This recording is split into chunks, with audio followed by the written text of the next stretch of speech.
Okay, so I'm Francois Gutherz. I'm a technical director at HARFANG 3D. And what we are doing at HARFANG is striving to bring open source real-time 3D and virtual reality technology to the Python ecosystem.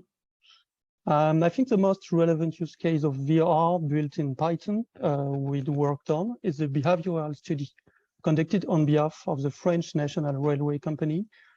We built it jointly with Ergo Center, which is a team of PhD experts in behavior and ergonomics. The problem we have in France with small train stations is that pedestrians are requested to cross the railway using what we call PTC, pedestrian track crossings, and approximately 15 lethal accidents occur each year. So the French railway company is constantly trying to improve the way to avoid these accidents, either by using visual pictograms or audio signals, or of course, pedestrian chicane barriers. You can see a photo here of what it looks like to cross the railway. The best way to conduct a safe and reliable experiment was to remove any external bias. And so for this reason, we decided to build the whole experience in virtual reality, allowing the behavior PhD to conduct the very same experience in the very same conditions on the hundreds of users. We helped them to build an experimental framework using Python. So everything was done in Python. Everything you will see. We started to model the whole train station. We model it in 3D in full scale, including pedestrian chicane barrier, of course, which is the most topic of the study, and the train, obviously, simulating arrivals and departures. So the trains, when you are in VR, are in motion.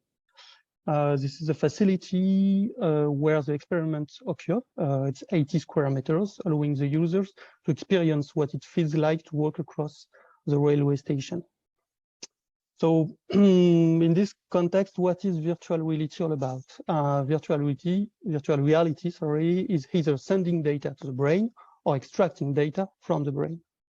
In our case, we extracted as much data as possible from the user's brain, using all the Python tools and hardware we had at hand. The Python ecosystem, in our case, allows us to connect both hardware and software tools that usually don't work together in a very simple way. As you can see, we have the VR headset, we have cameras, we have, of course, a PC. So our Python experiment is running on the desktop PC. And not in a Jupyter notebook, I'm sorry about that. I have a short video. So the VR simulation, maybe I can put it in full screen, not that better. The VR simulation is running on a powerful, as I said, desktop PC, just one desktop PC that sends the VR image to a wireless VR headset, allowing the users to work freely. The headset will send back the position and velocity of the user head, his heart rate, and the direction of his eyes, which is very important, as you will see. To build a complete experience, we use external speakers to reproduce the ambient background sound of a station, including audio alerts, train arrivals, departures. And each user session is also recorded in video, as you can see here. The extracted data will tell us the position of the user, its walking speed when entering the PTC, which is very important for us, and how much is paying attention to the audio signals, the pictograms, and if he's scanning visually his environment, if he's watching the ground instead, which is not a good thing when you're crossing the PTC. Why is Python? The benefit of using Python is for us is that it allows ultra short iteration cycles. The whole project was created in a course of 3 months with 2 developers and 2 3D designers, plus the PhD who designed the whole experiment. So it's a very, very tight schedule. And for us, Python was a real advantage over C++, for example. Python brings a complete ecosystem for data storage and analysis, starting with SQLite and NumPy, you know the drill, during the analysis stage. Python orchestrates the whole session. It triggers the video recording, it runs the VR simulation, it grabs all the data, storing them with a timestamp in order to make sense, in order for the data to make sense when it comes to draw a conclusion.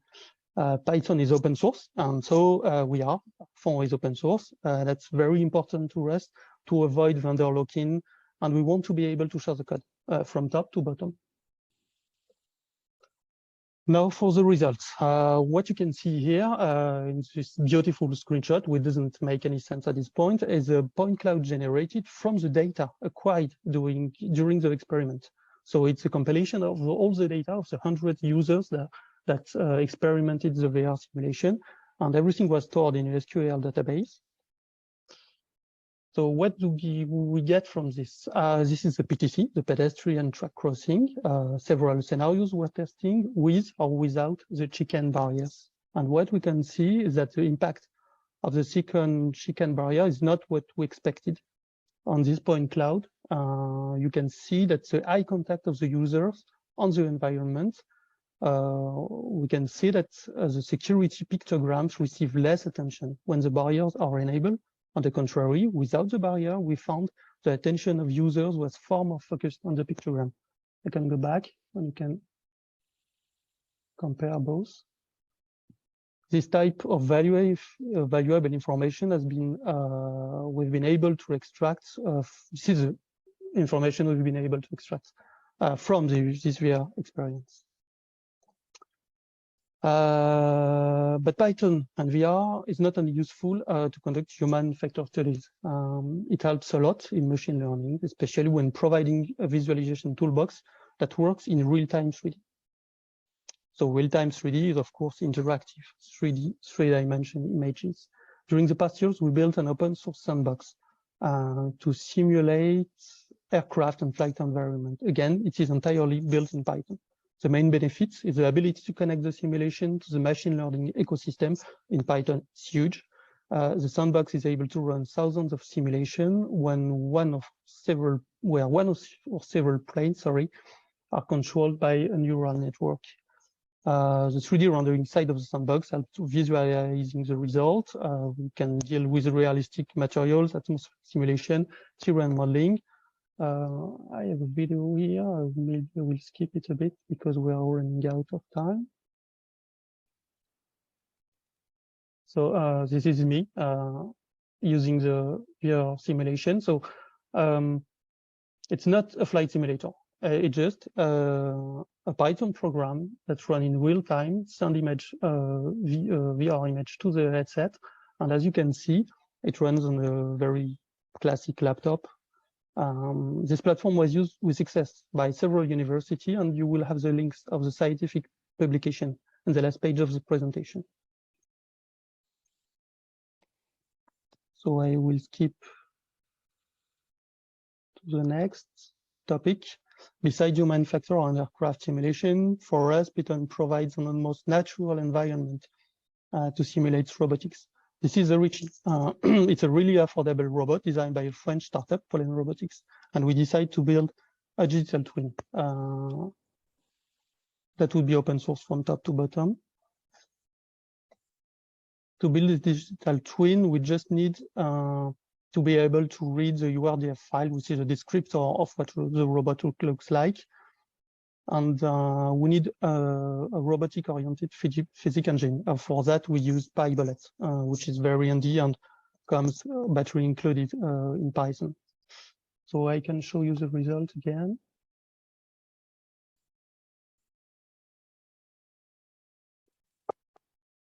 So what you see in this video is a live capture of the VR simulation.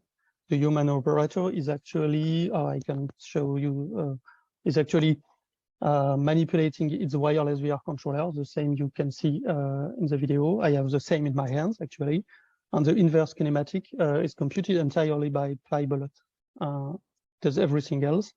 And what we just do with HARFANG is rendering in VR.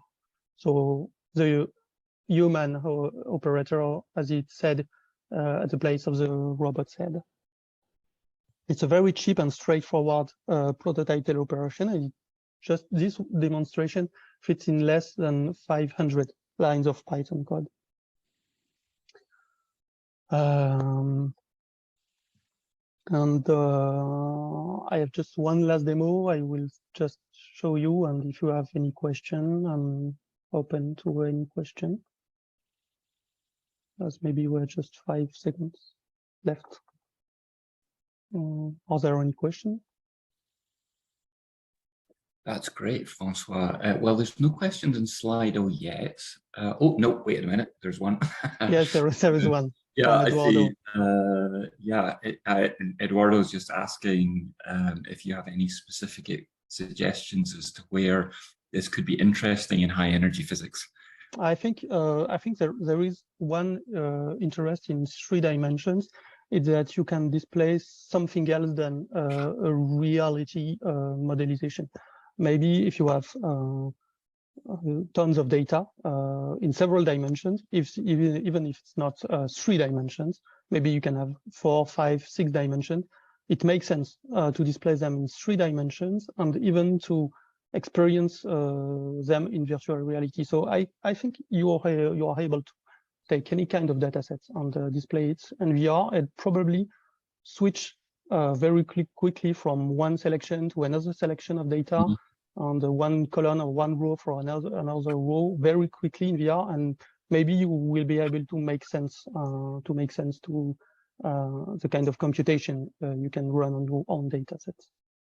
Yeah, that's really interesting. I think the thing that comes across to me from your presentation is I had not realized how what the great integration was between Python and things like 3D rendering software. Yes. I didn't know about anything about that, but it's clear that that actually works really well. Yeah, that's what we do. We worked on making Python really efficient in 3D and virtual reality. Right. Yeah. That's great. I'm sure that people in outreach in particular could think of lots of good things to do with that as well, sort of virtual detector visits and things like that. Eduardo, did you want to ask a follow-up question? Yeah, hey, thanks. Yeah, quick follow-up. Well, so just to ask you, given that we poor people and have, if we were to collaborate on things like a little project or to try out something, is that I mean, how financially speaking, to be blunt, is that go? Do you have any way of collaborating without any specific funds? Sorry, I didn't the audio quality. I didn't hear the question. Yeah, just to ask, if you were imagine we have now an idea we would like to try out with you. Do we need any specific funds, given that it's so difficult in general in hydrophysics to get funds for small little projects here and there? How would that work for you? By funds, you mean money? Yeah. Okay. Yeah, I just wanted to be sure. I don't think, well, on a strict licensing point of view, everything is open source, especially for research field. So you just grab the engine, it's for free, and that's pretty much it. You will need experts, I think, in 3 dimensions, people who are able to bring models, 3D models, to the engine. That's all. And obviously, experts needs to be paid, but that's pretty much it. Okay, I see. Thank you. Super. Thanks, Francois. It's very interesting to hear about this talk from sort of like something that's quite different from the work